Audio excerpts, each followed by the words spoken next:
What was Waldensian heresy in the medieval church?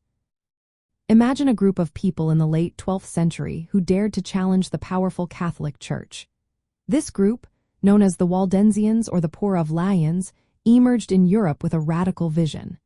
They sought to return to the simplicity of early Christian life, advocating for apostolic poverty and preaching. Their leader, Peter Waldo, inspired them to reject the wealth and corruption they saw in the church. The Waldensians believed in core Christian doctrines like the atoning death of Christ and the fall of man. However, they also rejected several key teachings of the church. For instance, they did not accept the concept of purgatory or the effectiveness of indulgences. They questioned the special veneration of relics and the practice of praying for the dead. Their views extended to the clergy as well, as they believed that all good Christians could preach, not just the ordained. This movement was not just about theology.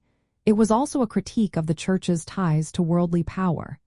The Waldensians viewed the papacy as corrupt, even labeling it as the Antichrist.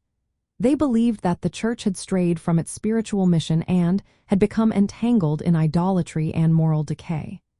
Their independent preaching led to their condemnation as heretics by church authorities.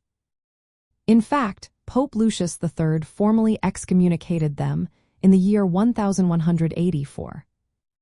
The Waldensians also rejected the authority of the Pope and bishops. They refused to swear oaths, except in extreme situations, and denied the belief in transubstantiation, which is the idea that bread and wine become the actual body and blood of Christ during the Eucharist. They organized themselves into groups called fraternities, with leaders known as majorals. This structure mirrored the church but operated outside its control. The Waldensian heresy was significant because it challenged the church's authority, both spiritual and temporal. It highlighted the tensions between lay movements and the institutional church. Their focus on poverty, preaching, and the Bible influenced later reform movements and contributed to the history of dissent within Christianity.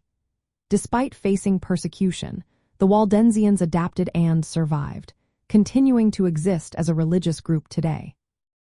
In the broader context of medieval European culture and religion, the Waldensian heresy represents one of the earliest organized critiques of the Catholic Church's wealth and hierarchy.